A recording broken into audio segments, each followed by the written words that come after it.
رابل کی موجودگی کی وجہ سے بی جان نے تسنیم سے کھل کر بات اس بارے میں نہیں کی تھی۔ اچھا، کب تک شادی کا ارادہ ہے؟ بی جان بہت مدم سے لہجے میں بولیں تاکہ رابل سن نہ پائے۔ بی جان ابھی بات پکی ہوئی ہے، شادی یہی سال کر دیں گے، نہیں تو اگلے سال کے شروع میں کنفرم ہے۔ اچھا چلو، اللہ خیر کرے گا۔ یہ رابل آ گئی ہے، تم اس سے بات کر لو۔ بی جان نے موبائل رابل کی جانب بڑھا دی۔ السلام علیکم ماما، کیسی ہیں آپ؟ میں ٹھیک ہوں میرے بچے، تم سناؤ کیسی؟ میں الحمدللہ ٹھیک ہوں۔ بابا اور اروبا کیسے ہیں؟ بابا اور اریبا کیسے ہیں؟ رابل اپنی چھوٹی بہن اور بابا کا پوچھ رہی تھی۔ الحمدللہ ٹھیک ہیں، تم بتاؤ کب آ رہی ہو لاہور؟ ابھی تک تو میں اور بی جان نے کوئی ارادہ نہیں کیا، لیکن ہم لوگ جلد ہی کوئی فائنل پلان بنا کر آپ کو بتا دیں گے۔ اچھا جلدی چکر لگاؤ، یہاں سب تمہیں یاد کرتے ہیں۔ جی ماما۔ اچھا آپ بی جان سے بات کریں پھر، آپ کو پتہ تو ہے کہ مجھے کال پر زیادہ دیر بات کرنی نہیں آتی۔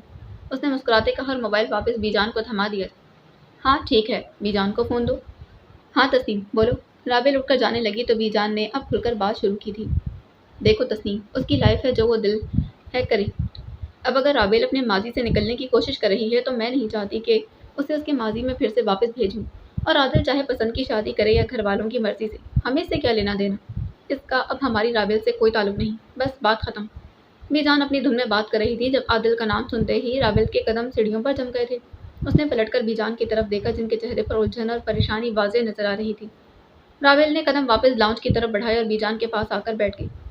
تسنیم میں تم سے بعد میں بات کرتی ہوں، مجھے کوئی کام ہے۔ بی جان نے رابل کو اپنے سامنے بیٹھا دیکھا تو کال جلدی سے بند کر دی تھی۔ بی جان آپ نے عادل کا نام لیا؟ رابل نے متجسس انداز میں پوچھا تو بی جان خاموش ہو گئی تھی۔ بی جان بولے نا، میں ویسے بھی تو اذیت میں ہوں، اگر پتہ چل جائے گا تو مجھ پر جو پہاڑ بعد میں گرنا ہے، اچھا ہے نا پہلے گر جائے گا۔ بی جان کو خاموش دیکھ کر رابل نے منت کی تھی۔ انہوں نے رابل کے چہرے کی جانب دیکھا جو کچھ منٹ پہلے کھل رہا تھا، اب ایک دم اس کی ساری چمک مان پڑ گئی تھی۔ پھر بی جان آہستہ سے کچھ سوچتے ہوئے بولی، تسنیم بتا رہی تھی کہ عادل شادی کر رہا ہے پسند کی۔ پسند کی؟ رابل نے آنکھیں پھیلا کر حیرت سے بی جان کی طرف دیکھا۔ بی جان آپ کو سننے میں غلطی ہوئی ہوگی، پسند کا سنتے اس کا دل ایک دم ڈوب گیا تھا۔ وہ خود کو جھوٹی تسلی دیتے ہوئے بی جان سے بولی تھی، مجھے تسنیم یہی بتا رہی تھی کہ اس کی بات پکی ہوئی ہے اور اب وہ شادی کر رہا ہے۔ بی جان نہ چاہتے ہوئے بھی اسے یہ بات بتا گئی تھی۔ رابل صوفے سے اٹھی اور بھاگتے ہوئے اپنے کمرے کی جانب بڑھ گئی تھی۔ رابل کو یوں پریشانی سے اپنے کمرے کی جانب بڑھتا دیکھ کر بی جان نے اس کے پیچھے اسے آواز دی تھی، مگر رابل نے تو جیسے کان ہی لپیٹ لیے تھے۔ جو وہ سن چکی تھی اب اس کی سماعت میں اتنی طاقت نہ رہی کہ وہ مزید کچھ سنتی۔ بی جان کی آوازوں کو نظر انداز کرتے اس نے خود کو کمرے میں بند کر لیا تھا۔ کمرے میں جاتے ہی وہ جائے نماز بچھا کر بیٹھ گئی، پھر زاروں قطار سسکیاں لیتے رونے لگی تھی۔ ابھی وہ کچھ دیر پہلے مغرب کی نماز پڑھ کر بی جان کے پاس گئی تھی، جو اتنی اداس خبر سن کر واپس اپنے اسی مقام پر آ گئی جہاں سے اسے ہمیشہ تسلی اور حوصلہ ملتا تھا۔ رابل اب ایسے ہی روتی رہی، اپنے رب کے سامنے گڑ گڑاتے ہوئے۔ وقفے وقفے سے اس کے ذہن میں عادل کی باتیں آتی تو اس کے رونے میں اور اضافہ ہو جاتا۔ وہ بری طرح سے سک رہی تھی۔ اللہ تعالیٰ، میں اس وقت لفظوں سے خالی ہوں، میرے دل کی کیفیت کا آپ کو بخوبی پتہ ہے۔ میں کیا شکوہ کروں، کیا کہوں، مجھے کچھ سمجھ نہیں آ رہا۔ میں پہلے اس کے چھوڑ جانے کے غم میں مبتلا تھی اور اب اس کی بے وفائی کا روگ بھی دل میں لگا لوں۔ میرے مالک میرے لیے آسانی پیدا فرما، میری مدد کر، اپنی اس بندی کو سنبھال لے میرے مالک۔ وہ مسلسل روتے ہوئے اللہ تعالیٰ کو پکار رہی تھی۔ بی جان کب سے اس کا دروازہ کھٹکھٹا رہی تھی مگر رابل نے تو جیسے ارادہ کر لیا تھا کہ وہ بی جان کی کوئی بات نہیں سنے گی۔ رابل دروازہ کھولو بچی، باہر سے مسلسل بی جان کی آواز آ رہی تھی۔ رابل اپنے بی جان کو اس طرح تنگ نہ کرو، دروازہ کھولو۔ بی جان نے دروازے پر دستک دینا چھوڑ دی۔ تقریباً آدھے گھنٹے بعد رابل نے دروازہ کھولا اور خود ہی پیچھے ہٹ گئی۔ دروازہ کھلتے ہی بی جان فوراً اندر داخل ہوئی تھی۔ رابل خاموشی سے بیڈ پر جا کر بیٹھ گئی تھی۔ بی جان آہستہ آہستہ چلتے اس کے پاس آ گئی تھی اور اس کو گلے لگا لیا تھا۔ گلے لگنے کی دیر تھی کہ رابل ایک بار پھر بچوں کی طرح رونے لگی تھی۔ بی جان اس کے سر پر پیار سے ہاتھ پھیرتے ہوئے اپنے آنسوؤں کو ضبط کرتے بولی، رابل اس طرح تو رو کر خود کو ہلکان نہ کرو، دیکھنا انشاءاللہ اللہ نے تمہارے نصیب میں اتنا بہترین ہم سفر لکھا ہوگا کہ سب رشک کریں گے۔ بی جان بس آج مجھے اس کا ذکر کر لینے دی، آج کے بعد میں اس کا ذکر کبھی نہیں کروں گی۔ اگر میں باتوں کو دل میں دباتی رہی تو اندر ہی اندر مجھے ختم کر دیں گی، صرف آج۔ رابل بی جان سے پیچھے ہٹی اور پاؤں اوپر کرتے ہوئے ان کی گود میں سر رکھ کر لیٹ گئی تھی۔ جیسا تمہیں بہتر لگے رابل، بی جان نے اپنے آنسوؤں کو ضبط کیا تھا۔ بی جان، وہ اتنا کہہ کر چپ ہوئی اور رونے لگی، آواز جیسے اس کے حلق سے نکلنا ہی نہیں چاہتی تھی۔ وہ بولنے کی کوشش کر رہی تھی مگر رونے کی وجہ سے الفاظ اس کا ساتھ چھوڑتے جا رہے تھے۔ پھر وہ گھٹی ہوئی سانسوں کے ساتھ ایک بار پھر بی جان سے مخاطب ہوئی تھی، بی جان سمجھدار لوگ محبت نہیں کرتے، وہ دل کے فیصلے عقل سے کرتے ہیں۔ وہ جانتے ہیں کہ محبت وقت اور جذبات کا نازک کھیل ہے اور وہ اپنی زندگی کو ایسے کھیل میں نہیں الجھاتے، اور اگر غلطی سے کسی پر دل آ جائے تو وہ ایک بار رشتہ بھیج کر اپنی نیت صاف کر دیتے ہیں۔ اگر جواب ہاں میں آئے تو ٹھیک، ورنہ بغیر وقت ضائع کیے خاموشی سے کسی اور کے ساتھ زندگی بسا لیتے ہیں۔ وہ نہ سوال کرتے ہیں اور نہ شکایت، بس اپنی راہ بدل لیتے ہیں۔ اور ہاں، وہ ایک لمبی چپ کے بعد بولی، وہ بھی سمجھدار ہی تھا۔ اتنا کہہ کر آنسو نے ایک بار پھر اس کے گالوں کو پھینکو دیا تھا۔ بیجان کا ضد بھی ٹوٹا، وہ بھی رابل کے ساتھ بھی آواز رونے لگی۔ بیجان کو جتنی رابل سے محبت تھی شاید ہی انہیں کسی اور سے اتنی انسیت تھی۔ وہ خود کو مضبوط کرتے ہوئے رابل کو سنتی رہی۔ مجھے یقین تھا کہ وہ میرے ساتھ بہت وفادار ہے۔ مجھے کہیں نہ کہیں خود پر شک تھا کہ میں اپنی فیملی کی باتوں میں آ کر کیا پتہ اس کے لیے وفادار ثابت نہ ہوں، لیکن مجھے اس پر یقین تھا کہ وہ وفاداری نبھائے گا۔ جب بھی شادی کی بات ہوتی تھی تو کہتا تھا کہ کرنی ہے تو تم سے ہی کروں گا، نہیں تو کسی سے نہیں کروں گا۔ وہ افسوس سے بول رہی تھی۔ ایک دفعہ پتہ ہے کیا ہوا بیجان؟ کیا؟ بیجان اس کے سر پر ہاتھ پھیر رہی تھی۔ ایک دفعہ اس نے کہا کہ ہماری شادی اگر ایک دوسرے سے نہ ہوئی اور دونوں میں سے جس کی شادی پہلے ہو گئی تو سمجھ لینا وہ بے وفا ہوگا، اور 7 سال سمجھ لینا کہ اس نے بے وفائی کے لیے ہی رشتہ نبھایا، اور دل ہی دل میں شرمندہ ہو رہی تھی۔ مجھے لگتا تھا کہ میں بے وفا ثابت ہوں گی، اور اب بیجان، اتنا کہہ کر وہ پھر رونے لگی تھی۔ اب بیجان آپ بتائیں کہ کون بے وفا نکلا؟ وہ روتے پوچھنے لگی۔ بیجان میں ہار گئی، محبت میری قسمت میں نہیں۔ وہ شادی کر لیتا تو شاید اتنا دکھ نہ ہوتا، لیکن پسند کی شادی کرنا، میں اس کی سچ کو کیسے حقیقت مان لوں؟ بیجان میرے لیے دعا کریں، دعا کریں کہ مجھے صبر آ جائے، نہیں تو میں اندر ہی اندر سے مر جاؤں گی بیجان۔ وہ یہ کہتے ہوئے اس نے بیجان کا ہاتھ مضبوطی سے تھام لیا تھا۔ رابل، اللہ کی رحمت سے مایوس نہیں ہوتے میری بچی، تم صبر کرو بس۔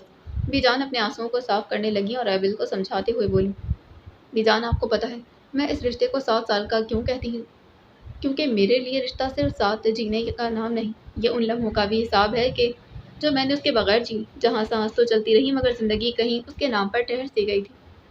اس سے بچھڑے آج پورے 30 برس بیت چکے ہیں، لیکن اس کے ساتھ بتائے وہ 4 سال میرے دل کی دھڑکنوں میں آج بھی زندہ ہے۔ آج جب اس کی شادی کی خبر سنی تو جیسے دل کے کونے نے کہہ دیا کہ اب اور مت گنو، میرا حق ختم، اور اب وہ اس کی حقیقت ہے جس سے اس کی شادی ہوگی۔ ورنہ سچ تو یہ ہے بیجان کہ اگر اس کی شادی کی خبر نہ آتی تو میں اگلے 7 سال اور کیا پتا پوری زندگی اس کے نام کرتی رہتی۔ اس کے بغیر اس کے ساتھ رہنے کا یہ فریب مجھے کبھی تھکنے ہی نہیں دیتا۔ وہ تو کب کا رخصت ہو گیا، لیکن میرا دل آج بھی وہیں کھڑا ہے جہاں اس نے آخری بار پلٹ کر دیکھا بھی نہیں تھا۔ اتنا کہنے کے بعد رابل بس روتی رہی تھی۔ تھوڑی دیر خاموش رہنے کے بعد وہ پھر سے افسردگی اور نہایت مغموم لہجے میں بولی تھی، بیجان میں اس کے لیے اپنے ماں باپ سے لڑی۔ آپ لوگ مجھے سمجھاتے رہے کہ وہ لوگ اچھے نہیں، لیکن میں پھر بھی اس کے لیے لڑتی رہی۔ اس نے صرف ایک بار رشتہ بھیجا اور دوسری دفعہ اس نے کوشش بھی نہیں کی۔ محبت کی شادی میں کیا ایک دفعہ ہی رشتہ بھیجتے ہیں؟ اور اگر انکار ہو تو محبت ترک کر دیتے ہیں بیجان؟ کیا دوسری تیسری دفعہ یا پھر تب تک کوشش نہیں کرتے جب تک ہاں نہ ہو جائے؟ اگر محبت ایسی ہوتی ہے تو مجھے ہمیشہ محبت سے نفرت رہے گی۔ اب کی بار میں دوبارہ محبت کی غلطی کبھی نہیں کروں گی۔ وہ روتے ہوئے بے بسی سے بولی تھی۔ بیجان پتہ ہے محبت میں اکثر الہام ہوتے ہیں۔ مجھے اس نے رشتہ بھیجا اور پہلی بار انکار ہوا تو میں نے سمجھا کہ دوبارہ ضرور آئے گا، کیونکہ اس نے مجھ سے پوری زندگی کا وعدہ کیا تھا۔ میں امیدوں کا دیا جلائے اس کے لوٹنے کا انتظار کرتی رہی، مگر وہ کسی اور کی تلاش میں نکل چکا تھا۔ پھر ایک دن میں نے اپنی انا کو ایک طرف رکھ کر اس سے بات کرنے کی کوشش کی، مگر اس کے لہجے کا سرد پن، آنکھوں کی اجنبیت اور رویے کی دوری نے مجھے جھنجھوڑ کر رکھ دی۔ تب مجھے پہلی بار محسوس ہوا کہ شاید محبت میں واقعی الہام ہوتے ہیں۔ میرا دل چیخ کر کہہ رہا تھا کہ اب اس کے دل میں میرے لیے کوئی جگہ نہیں، حالانکہ اس نے بار بار کہا کہ میں اس کی پہلی اور آخری محبت ہوں۔ اس نے کتنے جھوٹے وعدے کیے تھے، تبھی مجھے اس کی بے وفائی کا الہام ہو چکا تھا۔ اور آج جب اس کی پسند کی شادی کی خبر سنی تو میں بس خود کو تسلی ہی دے رہی تھی کہ شاید وہ ایسا نہیں، شاید سب کچھ ویسا نہیں جیسا دکھتا ہے۔ مگر سچ تو یہ ہے بیجان، الہام تو کب کا ہو چکا تھا۔ وہ پھوٹ پھوٹ کر رونے لگی۔ میں نے کیوں حرام تعلق بنایا بیجان؟ جب اللہ تعالیٰ نے حرام تعلق سے منع کیا تو پھر میں کیوں بھٹکی، کیوں گمراہ ہوئی؟ وہ روتے روتے شرمندگی اور بے بسی سے بولی تھی۔ بیجان میں نے کبھی نہیں چاہا تھا کہ میرا کوئی ماضی ہو، ہمیشہ یہی خواہش رہی کہ میرا دل، میری سوچ، میرا وجود سب کچھ صرف میرے شوہر کے لیے بالکل پاک اور خالص۔ جب بھی میں کسی اور کے ماضی کے بارے میں سنتی تھی تو دل میں ایک سوال اٹھتا کہ نکاح کے بغیر محبت کیسے ممکن ہے؟ اس نے عجیب سے انداز میں پوچھا، لیکن تقدیر نے میرے ارادوں کا امتحان لیا۔ جس سے دور رہنے کی ہر ممکن کوشش کی وہی میرے قریب آتا گیا۔ اس نے مجھے اپنے الفاظ، اپنے یقین اور اپنی چاہت سے اس حد تک قائل کر لیا کہ دل پھسلنے لگا تھا۔ میں نے اسے کبھی اپنے قریب نہیں آنے دی۔ جسمانی طور پر میں آج بھی ویسے ہی پاکیزہ ہوں جیسے ہمیشہ رہنا چاہتی تھی، مگر اس نے ایک لمبی سانس لی تھی، مگر دل پر ایک داغ سا لگ گیا ہے جو مجھے اندر ہی اندر کھا رہا ہے۔ آج میں نے اپنے ہونے والے ش... آج جب میں اپنے ہونے والے شوہر کے بارے میں سوچتی ہوں تو شرمندگی سے نظریں جھک جاتی ہیں۔ میں تو میں نے تو ہمیشہ چاہا تھا کہ میں اس کے لیے ایسی شریک حیات بنوں جس کے ماضی پر کوئی سایہ نہ ہو، لیکن اب دل پر مرضی کی ایک خاموش مہر لگ چکی ہے اور یہی خیال مجھے توڑ دیتا ہے۔ میں شرمندہ ہوں خود سے، اپنے رب سے اور اس انسان سے جو میرا شوہر بنے۔ میں نے تو چاہا تھا کہ میں اس کے لیے بے داغ ماضی رکھوں، ایسی شریک حیات بنوں جس کی یادوں میں کوئی اور سایہ نہ ہو، مگر اب دل پر ماضی کی ایک خاموش مہر لگ چکی۔ یہ سوال سستاتا ہے، میں اس کا سامنا کیسے کروں گی، کیسے اسے اپنے لائق سمجھوں؟ میں نے تو کوئی حد پار نہیں کی، خود کو بچا کر رکھا، مگر کبھی کبھی دل کی لغزش بھی روح کو گہرا زخم لگا دیتی ہے، اور یہی زخم آج میری سب سے بڑی کمزوری ہے۔ اگر یہ واقعی محبت تھی تو آج میرے دل میں صرف پچھتاوا ہی ہے، اور اگر محبت نہیں تھی تو یہ سوچ کر دل کو گہرا دکھ ہوتا ہے کہ میں نے اپنی زندگی کا قیمتی وقت کیوں ضائع کیا جو کبھی واپس نہیں آئے گا۔ بے جان نے رابل کے ہاتھ پر اپنی گرفت مضبوط کر دی تھی۔ رابل میری بچی، شاید ماضی کے خوف نے تمہیں اس جذبے کو محبت کا نام دینے پر مجبور کیا ہو۔ بے جان نے اس کی ساری بات توجہ سے سنی اور پھر سوچوں میں گم ہوتے بولی، بے جان، میں نے اس کے ساتھ جو بھی وقت گزارا مجھے ڈر تھا کہ میرا یہ وقت میرا ماضی نہ بن جائے، ایسا ماضی جس میں میرے دل میں کوئی اور ہو اور شادی میں کسی اور سے کروں، اور میں ہمیشہ جس کے ساتھ رشتہ رکھنا چاہتی تھی اسے شادی بھی کرنا چاہتی تھی، صرف ماضی نہ ہونے کے ڈر سے۔ بے جان، پھر جب میں نے بار بار اللہ سے اپنے لیے بہترین ہمسفر کی دعا کی تو مجھے سمجھ نہیں آیا کہ وہ مجھ سے کیوں دور ہوتا گیا۔ جتنا زیادہ میں ایک نیک اور اچھے ہمسفر کی دعا کرتی گئی اتنی ہی دوریاں بڑھتی گئیں۔ میں نادان تھی، اس کو سمجھ ہی نہ سکی۔ اللہ تعالیٰ کی طرف سے ملنے والے اشاروں کو بھی میں نے نظر انداز کر دیا، اس کے بدلے ہوئے رویے، اس کی بے رخی، اس کے الفاظ جو کب سے میں محسوس کرتی تھی۔ میں صرف ایک ماضی نہ بن جانے کے خوف سے نظر انداز کرتی رہی اور باقی ہر چیز کو نظر انداز کر دیتی تھی جو مجھے اس سے دور ہونے کے لیے اشارے دیتے۔ بے جان، کیسا ہوتا ہے جو وہ اپنی ہی ذہنی سوچوں میں محو بے جان سے پوچھنے لگی تھی۔ رابل، کبھی کبھی انسان کی ہمیں ایسی عادت ہو جاتی ہے اور ہم اس عادت کو محبت کا نام دے دیتے ہیں، حالانکہ وہ محبت نہیں ہوتی۔ ایک انسان کا ہمیں وقت اور توجہ دینا، ہمیں ایسا لگتا ہے کہ یہ محبت ہے، اور حقیقت میں ایسا کچھ بھی نہیں ہوتا۔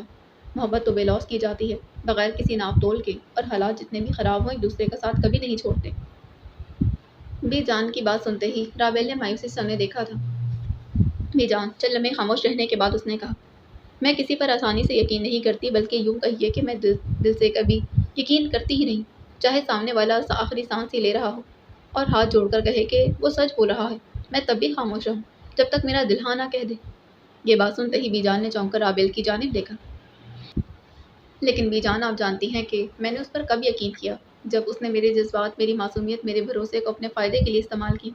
اسے پتا تھا کہ میں ایک نرم دل لڑکی ہوں، اسے معلوم تھا کہ اگر کوئی میرے سامنے آنکھوں میں آنسو لیے خدا کا نام لے کر بات کرے گا تو میں سب مان لوں گی۔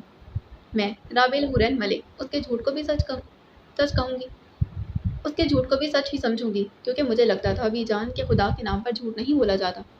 اس کی آواز بھرا گئی تھی، الفاظ لڑکھڑا رہے تھے۔ لیکن میں غلط تھی بی جان، لوگ خدا کے نام کو بھی اپنی خود غرضی کی راہ بنا لیتے ہیں، اور میں صرف ایک مہرا تھی ان کے کھیل میں۔ میری سب سے بڑی کمزوری میرا ایمان تھا، اور وہ اسی ایمان کو بیچ آیا جھوٹ کی قیمت پر۔ بی جان کی آنکھیں ایک بار پھر اشک بار ہوئی تھیں، رابل کی آواز گھٹتی گئی اور اس کا درد بڑھتا گیا تھا۔ اب میں یقین نہیں کرتی، نہ کسی کے الفاظ پر اور نہ ہی کسی کی جھوٹی قسموں پر، کیونکہ سچ اگر واقعی سچ ہو تو اسے قسموں کی ضرورت ہی نہیں ہوتی۔ یہ کہتے رابل ایک دم خاموش ہو گئی تھی، ارد گرد کا ماحول سناٹے میں ڈوب گیا تھا۔ کچھ لمحے بعد متذبذب آمیز خاموشی کے بعد پھر بولی تھی، بی جان، کیا سب مرد ایک جیسے ہوتے؟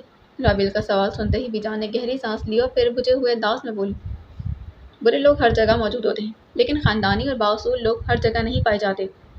خاندان اور نسب کا تعلق صرف مال و دولت یا شہرت سے نہیں ہوتا، بلکہ اصل شرافت تو انسان کے کردار، سوچ اور تربیت سے جھلکتی ہے۔ انہوں نے کچھ پل غور سے رابل کو دیکھا اور پھر کہا، سب مرد ایک جیسے نہیں ہوتے۔ ہر وہ مرد جو عورت کے دل سے عزت کرتا، جو کبھی کسی عورت کو تکلیف نہیں دیتا، نہ وہ اسے نظروں سے گراتا ہے، نہ الفاظ سے اور نہ ہی رویے سے، ایسا شخص جانتا ہے کہ عورت کو دکھ دینا گویا اپنی عزت کو پامال کرنا ہے، اور ایسے مرد خاندانی ہوتے ہیں، کیونکہ اصل خاندانی اور بااصول لوگ عورت کو ہمیشہ عزت کی نگاہ سے دیکھتے ہیں۔ ان کے لیے عورت محض ایک جسم نہیں بلکہ عزت، محبت اور احترام کی علامت ہوتی۔ بی جان کی بات سننے کے بعد رابل دل پر بوجھ لیے سسک کر بولی تھی، بی جان، میرا دل مکمل طور پر ٹوٹ کر چکنا چور ہو گیا ہے، میں خود کو معاف نہیں کر پا رہی۔ وہ سسکیاں لیتے بولی تو بی جان نے رابیل کو قرآن و حدیث کے حوالے دیے تاکہ اس کے دل کو صبر آ جائے۔ رابیل، ارشاد نبی صلی اللہ علیہ وآلہ وسلم، جو شخص توبہ کرتا ہے اور ایسا ہے کہ گویا اس نے کبھی گناہ ہی نہ کیا ہو۔ ایک اور حدیث نبی صلی اللہ علیہ وآلہ وسلم، اللہ تعالیٰ ٹوٹے دل والوں کے ساتھ ہے۔ تمہارا دل جس نے توڑا اس نے تمہیں تمہارے رب کے قریب کر دیا۔ کبھی کبھی بیٹا، دل ٹوٹنا دراصل رب کی طرف سے نرمی کی وقار ہوتی ہے کہ آؤ میرے پاس آؤ، کون ہے تمہارا میرے سوا؟ بس تم سچے دل سے اپنے رب سے دعا کرو کہ اللہ تعالیٰ میرے دل کا بوجھ ہلکا کر دے، اور دیکھنا کہ رب تمہیں ایسا سکون دے گا جو نہ کسی انسان نے دیا نہ رشتے نے۔ اور ایک بات رابیل، کبھی کبھی ہمیں لگتا ہے کہ جو چلا گیا وہی سب کچھ تھا، لیکن اللہ کے خزانے تو بہت وسیع ہیں، وہ تمہیں اس سے بھی بہتر عطا کر دے گا جس کا تم نے کبھی تصور بھی نہیں کیا ہوگا۔ میں تمہیں ام سلمہ رضی اللہ تعالیٰ عنہا کا واقعہ سناتی ہوں۔ رابیل اب پوری طرح سے بی جان کی جانب متوجہ تھی۔ ام سلمہ کے شوہر ابو سلمہ بہت نیک محبت کرنے والے شوہر تھے، دونوں کے درمیان بہت پیار تھا۔ ایک دن ابو سلمہ بیمار ہو گئے اور انتقال کر گئے۔ ام سلمہ کو صدمہ پہنچا تو وہ ٹوٹ گئی تھی، آنسو تھمنے کا نام نہ لیتے۔ انہیں لگتا تھا کہ ابو سلمہ سے بہتر شوہر انہیں کبھی نہیں مل سکتا۔ پھر ان کی شادی حضرت محمد صلی اللہ علیہ وآلہ وسلم سے ہوئی۔ اب بتاؤ کہ حضرت محمد صلی اللہ علیہ وآلہ وسلم سے بہتر کوئی ہو سکتا ہے؟ بی جان نے اس پر سوالیہ نگاہ ڈالی تو رابیل نے نظریں جھکا لی تھی۔ بیٹا، ہم نہیں جانتے کہ اللہ تعالیٰ جانتا ہے کہ کون کس کے لیے بہتر ہے۔ تم اپنے رب پر مکمل یقین رکھو، اور میں تمہیں حضرت ام سلمہ کی دعا بتاتی ہوں، تم وہ پڑھا کرو، انشاءاللہ تمہارے حق میں بہترین فیصلہ ہوگا۔ ترجمہ: اے اللہ، مجھے مصیبت میں اجر عطا فرما اور اس کے بدلے مجھے اس سے بہتر عطا فرما۔ جب بھی تمہیں کوئی مصیبت یا پریشانی آئے تم یہ دعا پڑھا کرو، اور سچے دل سے اپنے لیے نیک شریک حیات کی دعا بھی کرو کہ اللہ تعالیٰ مجھے اپنے خزانے سے ایک نیک شریک حیات عطا فرما جو مجھ سے محبت کرے اور جس سے میری محبت بھی اس کی خاطر۔ اور رابیل، اللہ تعالیٰ دیتے ہیں تو صرف تمنا نہیں، تقدیر بھی بدل دیتے ہیں، بس اس کا وقت بہترین ہوتا ہے اور تم بھی اس بہترین وقت کا انتظار کرو۔ دل کا اصل سکون تو دوا سے نہیں، کسی انسان سے بھی نہیں، بس رب کی رضا سے ملتا ہے۔ تم صرف ایک بار سچے دل سے کہو، یا اللہ تو ہی کافی ہے، اور دیکھنا دل بھی ہلکا ہوگا اور چہرے پر سکون بھری مسکراہٹ بھی آ جائے گی۔ اور اگر پھر بھی الجھنیں ہوں جب تھک جاؤ اور کوئی بات سمجھ میں نہ آ رہی ہو تو ایک ہی جملہ دل سے کہا کرو۔ ترجمہ: میں اپنا معاملہ اللہ کے سپرد کرتی ہوں، بے شک اللہ بندوں کو دیکھنے والا ہے۔ بی جان کے آنسو تھم چکے تھے، ان کے لہجے میں رابیل کے لیے فکر تھی۔ وہ رابیل کے سر پر شفقت سے ہاتھ پھیرتے بولی، اور یقین رکھو رابیل، اللہ تعالیٰ تمہارا حال دیکھ رہا ہے، اور جب تم اس کے حوالے سب کچھ کر دو گی تو وہ تمہیں تھام لے گا۔ کبھی کبھی اللہ تعالیٰ ہمارے حق میں وہ چیز بہتر نہیں کرتا جو ہم چاہتے ہیں، بلکہ وہ ہمیں وہ چیز دیتا ہے جو ہمارے لیے سب سے زیادہ بھلائی رکھتی ہے۔ ہمیں شروع میں اس بات کا اندازہ نہیں ہوتا، لیکن جب دل سکون پاتا ہے اور ہم اللہ کے فیصلے میں راضی ہو جاتے ہیں تو تب ہمیں حقیقت کا پتہ چلتا ہے۔ اسی لیے جب بھی کوئی تکلیف یا مشکل آئے اپنے لیے دعا کرو، اے اللہ مجھے اپنے فیصلے میں راضی کر دے اور میرے دل کو اپنی رضا میں مطمئن کر دے۔ رابیل نے بی جان کی گود میں سر اٹھا لیا تھا اور اب وہ بی جان کے سامنے بیٹھ گئی تھی۔ ہر انسان اللہ کی مرضی سے ہماری زندگی میں شامل ہوتا اور نکلتا ہے۔ رابیل، تو پھر غم کس چیز کا؟ وہ بھی تو ہیں جن کے چاہنے والے اس دنیا سے رخصت ہو جاتے ہیں، وہ بھی تو ان کے بغیر رہتے ہیں نا۔ اللہ تعالیٰ انہیں بھی وقت کے ساتھ صبر دیتے ہیں، پھر ہم کیوں کسی کے چھوڑ جانے کا غم دل سے ساری زندگی لگا کر بیٹھ جاتے ہیں؟ بی جان کی باتیں رابیل کے دل پر کہیں نہ کہیں اثر کر رہی تھی۔ رابیل کی طرف سے خاموشی دیکھ کر بی جان ایک بار پھر سمجھانے والے انداز میں بولی، دل ٹوٹنا بھی ایک نعمت ہے رابیل، اور یہ نعمت ہر کسی کے نصیب میں نہیں ہوتی، کیونکہ فانی دنیا کے چکروں میں دل ٹوٹتا ہے، اور پھر جب اللہ تعالیٰ سے جڑ جاتا ہے، اور جب اللہ سے جڑ جائے تو وہی اچھا ہوتا ہے۔ ایک آخری بار رابیل نے اپنے ماضی میں جھانکا، پھر افسردگی سے کہا، بی جان، میرے لیے جدائی کا لمحہ وہ موڑ تھا جہاں سے مجھے اس تعلق کو بھلا دینا چاہیے۔ جب اس نے مجھ سے رابطہ ختم کیا مجھے تبھی اس کو نظر انداز کر دینا چاہیے تھا، پر نہ جانے کیوں دل کے کسی گوشے میں ایک خاموش سی امید نے ٹھکانہ بنا لیا تھا کہ شاید وہ ایک دن لوٹ آئے گا، شاید وقت پلٹے اور پھر ہم دونوں پھر سے ایک ہو جائیں۔ ایک لمبی سانس لینے کے بعد وہ پھر بولی رہی، آج جب حقیقت سامنے آئی ہے تو وہ کسی اور کا ہونے جا رہا ہے، تو جیسے مجھے ساری امیدیں اور سارا انتظار جنہیں میں نے محبت کی طرح سینے سے لگائے رکھا تھا، انہی امیدوں اور اسی انتظار نے مجھے چور چور کر دیا۔ اب میں سوچتی ہوں کہ اسے یاد رکھ کر بھی میں کیا پالوں گی، اسے سوچ کر بھی میں کہاں پہنچ جاؤں گی، اب جب اس کی منزل کسی اور کا مقدر بن چکی ہے۔ تو پھر مجھے بھی تو خود کو آزاد کرنا ہوگا۔ میں بھی تو حق رکھتی ہوں ایک خوبصورت اور مکمل زندگی جینے کا، مسکرانے کا، سانس لینے کا، کسی کے ساتھ آگے بڑھنے کا۔ ایک مکمل خاموشی کے بعد اس نے شکستہ دلی سے کہا، یہ محبت اگر میری تھی تو جدائی کا صبر بھی میرا ہوگا۔ اب میں اسے یادوں کی گہرائی میں دفن کر کے اپنے گل کو سنواروں گی، کیونکہ میں بھی اپنی ذات کے لیے جینے کی حقدار ہوں۔ اب تم کبھی اس کے چھوڑ جانے پر پریشان نہیں ہوگی اور نہ آنسو بہاؤ گی۔ میجان نے اسے وعدہ لیتے پوچھا۔ میجان میں بے وقوف تھی جو اس کے لیے اپنا آپ برباد کرنے لگی تھی، لیکن جس کو میری پرواہ ہی نہیں، میں اس کی کیوں پرواہ کروں؟ اور ویسے بھی آج آپ نے مجھے بتایا نا کہ سب کچھ اللہ کے حوالے کر دوں، تو میں نے بھی سب کچھ اللہ کے حوالے کر دیا۔ اب میری زندگی میں جو ہوگا رب کی رضا سمجھ کر قبول کر لوں گی۔ باتیں کرتے ہوئے بیجان کی نظریں اچانک کھڑکی سے باہر آسمان پر پڑی تھی، جہاں سورج مکمل غروب ہو چکا تھا اور ہر طرف اندھیرا پھیلا ہوا تھا۔ وہ دونوں باتوں میں اتنی مشغول تھیں کہ انہیں شام ہونے کا پتہ ہی نہیں چلا۔ دیکھو، باتوں باتوں میں پتہ بھی نہیں چلا اور باہر شام ہو گئی۔ انہوں نے رابل کی توجہ کھڑکی سے باہر کروائی تھی۔ رابل نے بیجان کی بات سنتے ہی کھڑکی سے باہر جھانکا، جہاں شام کے سائے گہرے ہو رہے تھے۔ اب تم کھانا کھا لو اور پھر نماز پڑھ کر سو جانا، کیونکہ صبح تمہیں ایگزیبیشن پر بھی جانا ہے۔ جی بیجان، اب آپ میرے لیے فکر مند نہ ہونا، میں آہستہ آہستہ پہلے والی رابل بن جاؤں گی۔ اب میں حقیقت کو تقدیر مان کر اپنے رب کے فیصلے پر ہمیشہ راضی رہوں گی۔ بیجان، شاباش، میں تم سے یہی امید رکھتی ہوں رابل۔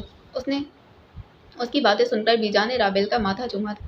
پھر رات کا کھانا کھانے کے بعد رابل اپنے کمرے میں نماز پڑھنے لگی تھی۔ نماز کے بعد اس نے سچے دل سے دعا کی، یا اللہ، جو گیا وہ شاید میرے حق میں نہ تھا، اب تو ایسا کسی کو بھیج دے جو مجھے تیری طرف اور قریب کر دے۔ اے اللہ، مجھے نیک ہمسفر عطا فرما، ایسا ہمسفر جو میرا دل بھی سمجھے اور میرا ایمان بھی بڑھا دے۔ اے اللہ، میرے دل کو نفاق سے پاک فرما۔ بیجان کی یاد کرائی ہوئی ساری دعائیں رابل نے اچھے سے پڑھی تھی۔ پھر نماز ختم ہوتے ہی اس نے جائے نماز اٹھایا اور بستر پر جا کر لیٹ گئی تھی۔ ایک لمبی آہ بھر کر اس نے دل میں عہد کیا کہ اب وہ کبھی حرام تعلق اور حرام رشتے کے پیچھے اپنی آخرت برباد نہیں کرے گی۔ صبح کی فضا میں فجر کے بعد کی خاموشی پھیلی ہوئی تھی۔ رابل نے تہجد اور فجر ادا کی اور پھر جائے نماز پر بیٹھے بیٹھے آج کے دن کے لیے رب سے دعائیں مانگنے لگی کہ سب کچھ خیر و عافیت سے گزرے۔ اس کے بعد اس نے سورہ یاسین کی تلاوت کی اور پھر کپڑوں کو استری کرنے میں مصروف ہو گئی تھی۔ دوسری طرف میجان تسبیح ہاتھ میں لیے بیٹھی تھی۔ دانوں کی ہلکی ہلکی آواز کے ساتھ ان کے لبوں پر رابل کے لیے دعا بھی جاری تھی کہ اللہ اس کے حق میں بہترین فیصلہ فرمانا۔ کچھ دیر بعد رابل نے استری شدہ کپڑے ہینگر پر ٹانگتے ہوئے کہا، بیجان، دعا کیجیے گا سب اچھا ہو۔ بیجان نے محبت بھری نظر سے اسے دیکھا اور تسلی دیتے بولی، انشاءاللہ سب اچھا ہی ہوگا، دل مطمئن رکھو، اگر چاہو تو میں تمہارے ساتھ چلوں۔ رابل نے مسکراتے انکار کر دیا، نہیں بیجان، آپ گھر پر آرام کریں، میں ڈرائیور کے ساتھ چلی جاؤں گی۔ ٹریفک کا کچھ پتہ نہیں، اسی لیے 8 بجے نکلوں گی، 11 بجے ایگزیبیشن ہے۔ بیجان فکر مندی کے عالم میں ایک ہی سانس میں ساری ہدایات دے ڈالی، ناشتہ کر کے جانا، وہاں جا کر بھی کچھ کھا لینا، مجھے فون کر کے خبر دیتی رہنا۔ بریک لگائیں بیجان، میں سب کو دیکھ لوں گی، آپ پریشان نہ ہوں، اس نے ہنستے ہوئے جواب دیا۔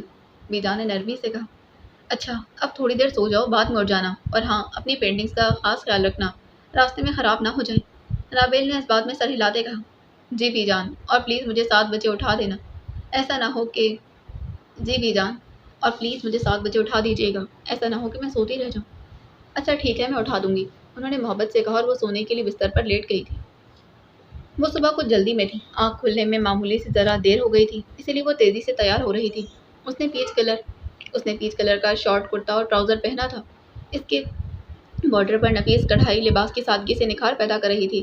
کانوں میں ہلکے سے اسٹڈز، ایئر رنگز اور پھر گلے میں باریک ہارٹ شیپ لاکٹ، وہ مکمل تیار کھڑی تھی۔ ہلکا سا پنک بلش لپسٹک اور پھر بس، وہ زیادہ بناوٹ کی قائل بھی نہیں تھی۔ اس کے نازک وجود پر کرتا ایسے جچ رہا تھا جیسے خاص اس کے لیے ہی بنا ہو۔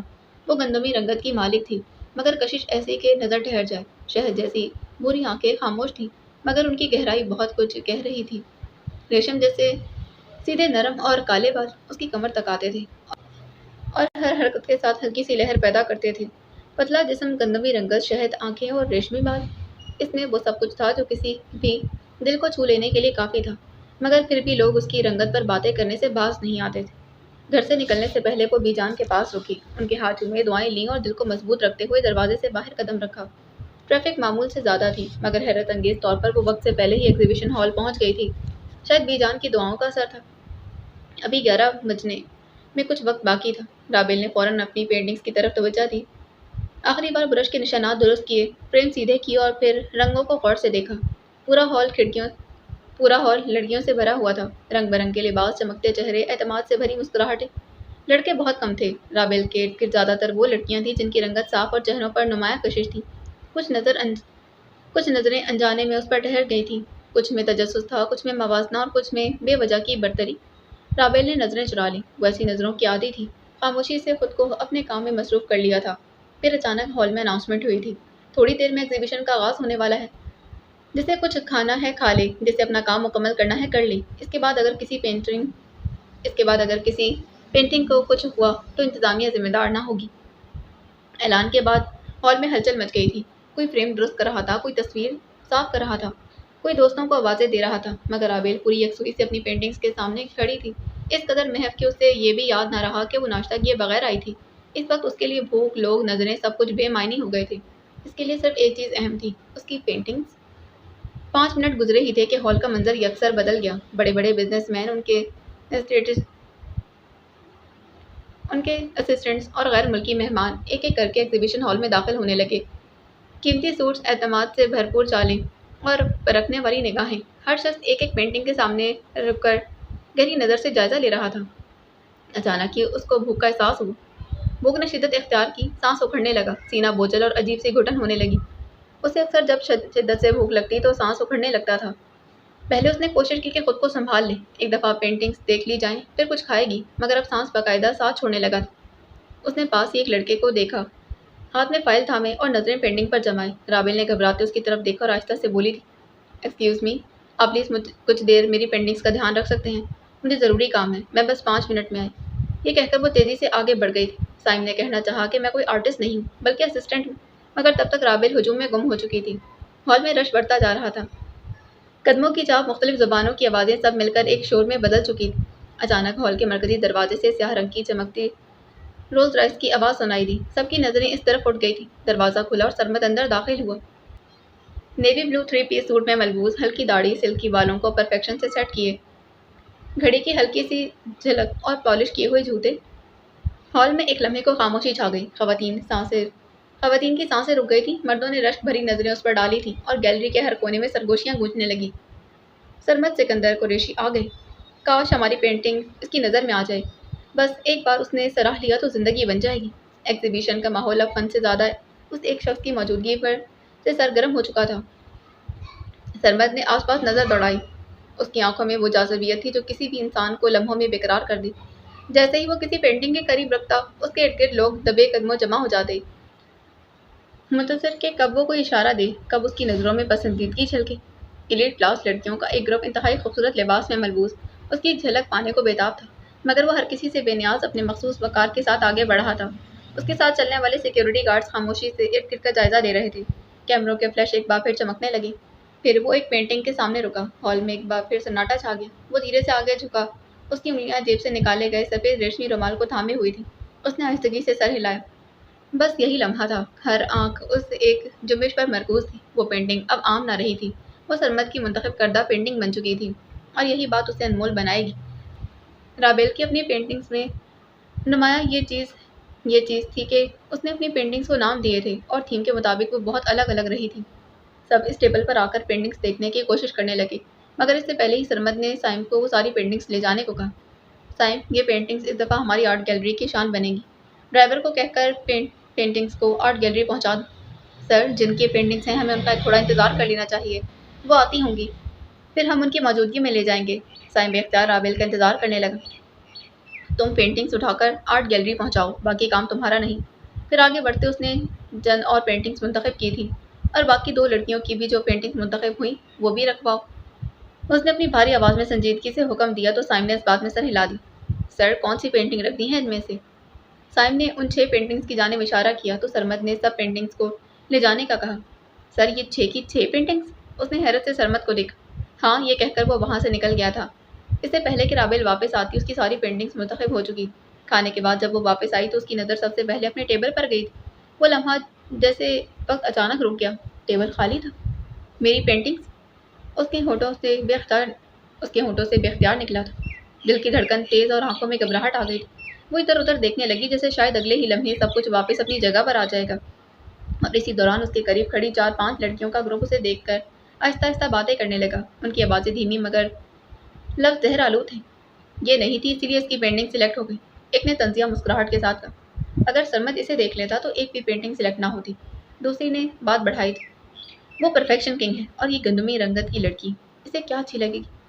ہر پھر کہکا گونجا تھا۔ رابل نے سب سن لیا تھا، ہر لفظ واضح اور دل کے اندر کہیں گہرا اترا تھا۔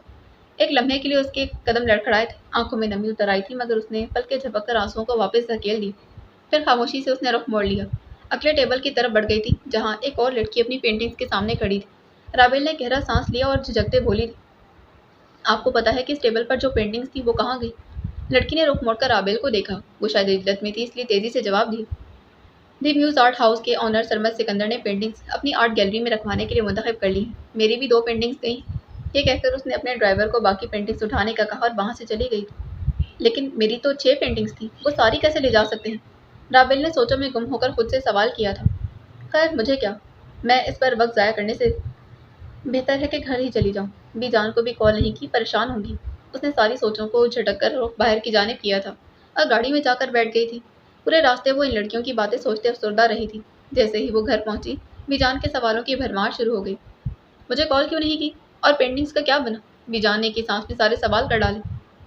بی جان سانس لیں، باقی ساری باتیں بھی بتاتی ہوں، بس میں فریش ہو کر آئی، اور ہاں ٹریٹ میری طرف سے۔ یہ کہہ کر وہ اپنی کمرے کی جانب بڑھ گئی تھی۔ سائم ان 6 کی 6 پینٹنگز کو آرٹ گیلری کے سب سے قیمتی پینٹنگز کے ساتھ رکھنا۔ سرمد نے موبائل پر نوٹیفیکیشن دیکھتے حکم دیا تھا، اور جو کل فورن ڈیلیگیشن آنے ہیں ان کو آج کی ساری سلیکٹ کی ہوئی پینٹنگز دکھائی جائیں گی، اور جس پینٹنگ کی سب سے زیادہ ڈیمانڈ ہوگی اس آرٹسٹ کا مکمل نام اور پروفائل مجھے ای میل کر دینا۔ Okay sir.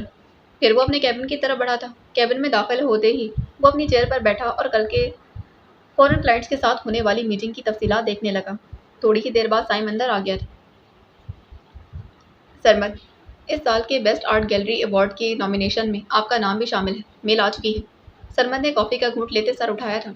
اس دفعہ کیا ریکوائرمنٹس ہیں؟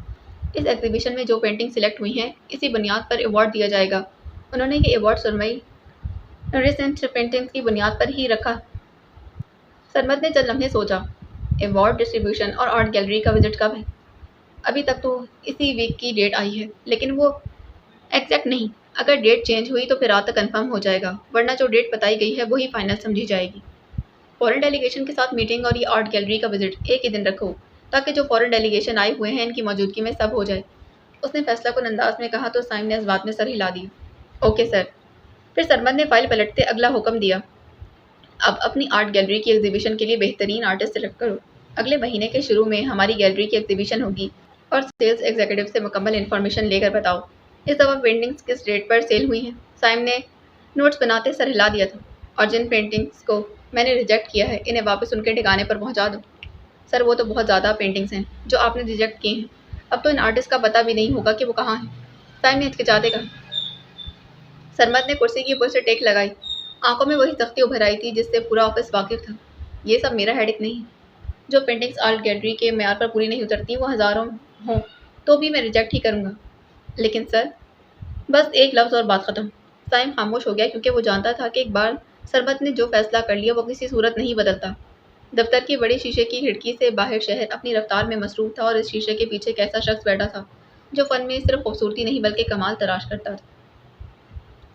بی جان لاؤنج میں بیٹھی نیوز دیکھ رہی تھی جب رابل فریش ہو کر ان کے پاس صوفے پر آ کر بیٹھ گئی۔ ٹی وی کی آواز مدھم تھی مگر نیوز بآسانی سنی جا سکتی تھی۔ بی جان نے رابل کو دیکھا تو کچن سے سوریا کو آواز لگائی، سوریا، رابل کے لیے کھانا لاؤنج میں ہی لے آؤ۔ بتاؤ پھر کیسا رہا آج کا دن؟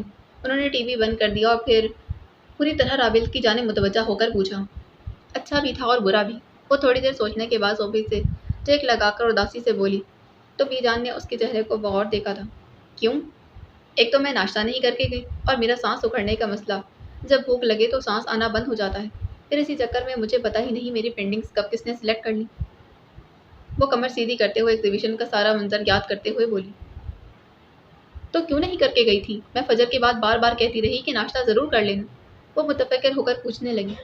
بی جان آپ کو پتہ ہے نا کہ میں لیٹ ہو گئی تھی، اس نے لاپرواہی سے جواب دی۔ اتنے میں سوریا رابل کے لیے ڈنر میں کھانا لے کر اتنے میں سوریا رابل کے لیے ٹرے میں کھانا لے کر آ گئی تھی اور سامنے میز پر رکھ دیا تھا۔ آج کے لیے اتنا ہی، باقی اس کے اگلی ایپیسوڈس میں جانے سے پہلے چینل کو سبسکرائب کیجیے گا اور کمنٹ میں ضرور لکھ کر بتائیں کہ آپ کو آج کی ایپیسوڈ کیسی لگی۔ ملتے ہیں اس کے اگلے ایپیسوڈ میں۔ اللہ حافظ۔